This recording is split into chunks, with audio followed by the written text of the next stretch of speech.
সবে মাত্র কার্যত ভোটমুখী ধীরে ধীরে জনতা। তবে সেই দিনভরের ছবি আপনাদের জন্য থাকবে। আজকে যে 8 কেন্দ্রের রাজ্যে ভোট শুরু হতে চলেছে তার সবথেকে বেশি গুরুত্বপূর্ণ বর্ধমান দুর্গাপুর। প্রচার অভিযানে আমরা দেখেছি এক চিলতে জমি ছাড়তে নারাজ একে অপরকে। সেখানে সুকৃতি ঘোষালের থেকেও হেভিওয়েট প্রার্থী হিসেবে এগিয়ে আসছেন দিলীপ ঘোষ এবং কীর্তি আজাদ। কি হবে সে তো সময়ই বলবে। অপরদিকে প্রেস্টিজ ফাইট রয়েছে কৃষ্ণনগরে, প্রেস্টিজ ফাইটে রয়েছে মহুয়া মৈত্র। আবেগকে ছুতে বিজেপি কাজে লাগিয়েছে অমৃতা রায়কে, সেখানেও শেষ হাসি কে হাসবে? গতবারের সাংসদ নাকি সদ্য বিজেপিতে যোগদান করার রাজমাতা রানীমা, সেটাই এখন দেখার। দুই কেন্দ্র থেকে রয়েছে বর্ধমান দুর্গাপুর থেকে আমাদের প্রতিনিধি সুচারু মিত্র, অপরদিকে কৃষ্ণনগর থেকে রয়েছে আমাদের প্রতিনিধি বিশ্বজিৎ দেবনাথ। বিশ্বজিৎ, আমি তোমার কাছে অবশ্যই আসব। প্রথমে চলে যাব সুচারুর কাছে। সুচারু, হেভিওয়েট প্রার্থী শুধু নয়, হাই ভোল্টেজ কেন্দ্রের মধ্যে একটি বর্ধমান দুর্গাপুর সবে মাত্র শুরু, কি দেখছো?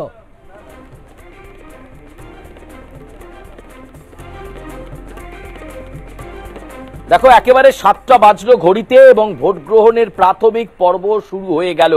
বর্ধমান দুর্গাপুর কেন্দ্রে মূলত লড়াই, একদিকে তৃণমূলের কীর্তি আজাদ, অন্যদিকে বিজেপির দিলীপ ঘোষ। বর্ধমান দুর্গাপুর কেন্দ্রের মতো ভাতার, গলসি, আবার ওদিকে রয়েছে বর্ধমান পূর্ব, বর্ধমান পশ্চিম, এছাড়াও দুর্গাপুর পূর্ব, দুর্গাপুর পশ্চিম, এতগুলো বিধানসভা নিয়ে এবং একটা বলা যেতে পারে একটা মিক্সড লোকসভা কেন্দ্র।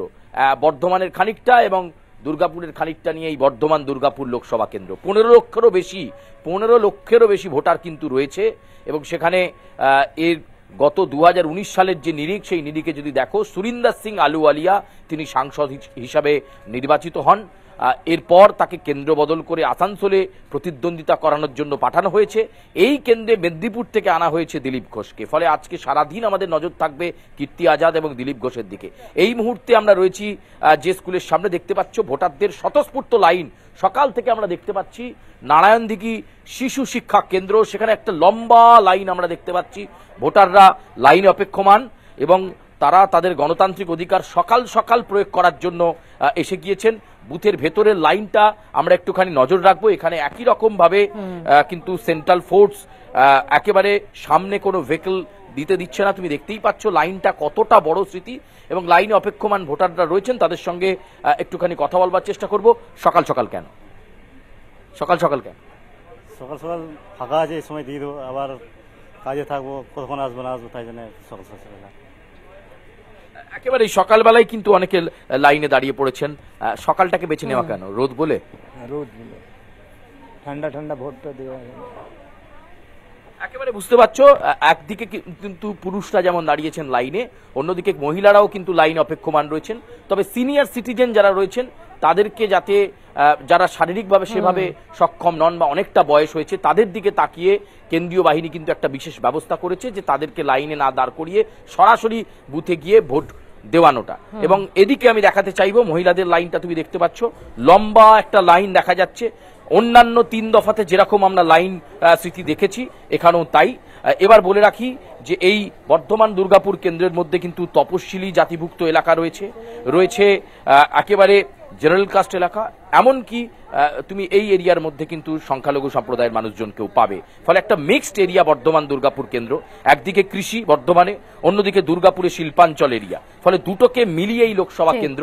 এবং দেখতে পাচ্ছ এই লাইনটা, আমি আরো একবার এখানে লাইনে অপেক্ষমান যারা রয়েছেন তাদের সঙ্গে একটু কথা বলবার চেষ্টা করবো। কৃষ্ণন্দুকে বলবো এই প্রান্তে চলে আসার জন্য। সকাল সকাল কেন?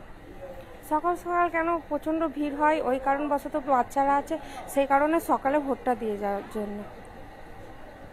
আমি আরো অনেকের সঙ্গে কথা বলবার চেষ্টা করব। সকাল সকাল কেন?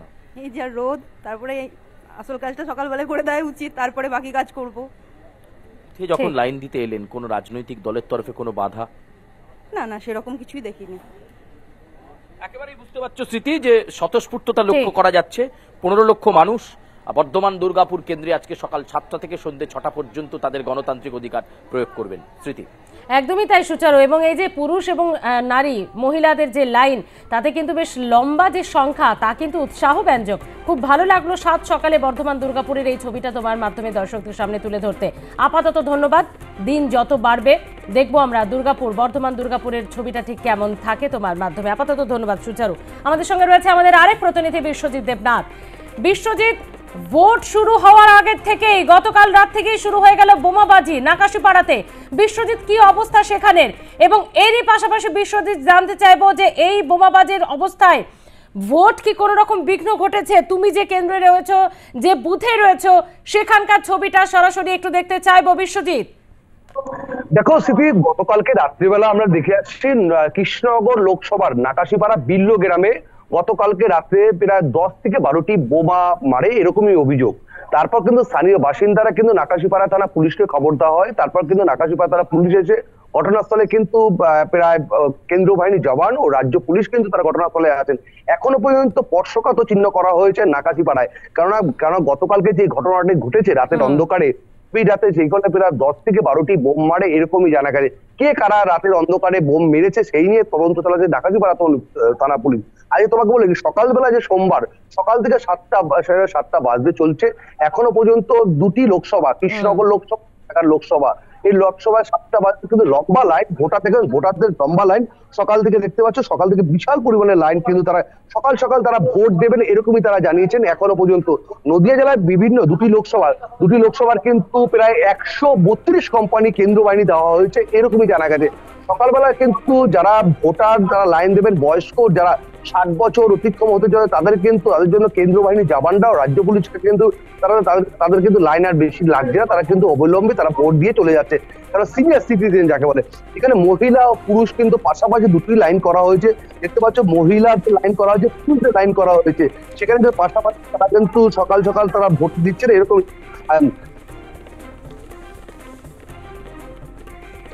খুব ভালো লাগে।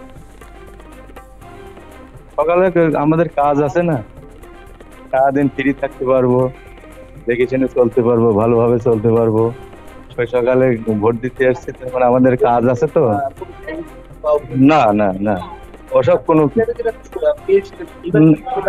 না, আমাদের এখানে কোনো পরিষ্কার, কোনো অসুবিধা। দেখো যেটা যে পঞ্চায়েতে মানুষের যেরকম একটা আতঙ্কে ছিলেন, তারা ভোট দিতে আসতে পারছেন না বাধা, কিন্তু লোকসভা ভোটে কিন্তু সেই আতঙ্ক নেই। কেননা সকাল সকাল তারা বয়স্ক লোকরা তারা ভোট দিচ্ছেন, তারা মহিলারা পুরুষরা ভোট দিচ্ছেন। কিন্তু যেটা হচ্ছে কৃষ্ণনগর লোকসভা ও রানাঘাট লোকসভা, যেসব লোকসভা কিন্তু তারা মানুষ যারা সকাল সকাল 7টা বাজে লাইন ভোট দিয়ে বেরোচ্ছেন, তারা লম্বা লাইন, সেরকমই আমরা চিত্র দেখতে পাচ্ছি। স্থিতি একেবারে বিশ্বজিৎ, তুমি তো রয়েছো, তুমি আপাতত দিনভর আমরা এই কেন্দ্রের ছবিটা ঠিক কেমন থাকে সেদিকে নজর রাখবো। আপাতত ধন্যবাদ বিশ্বজিৎ তোমাকে। আমরা সরাসরি কৃষ্ণনগরে ছিলাম, সেখানে নাকাশিপাড়ায় জানা যাচ্ছে গতকাল রাতে বোমাবাজির খবর, এবং সেই বোমাবাজির খবরে কিন্তু বেশ খানিকটা উত্তেজনা ছড়িয়েছিল। তবে আজকে ভোটে তেমন ভাবে বিঘ্ন ঘটেনি।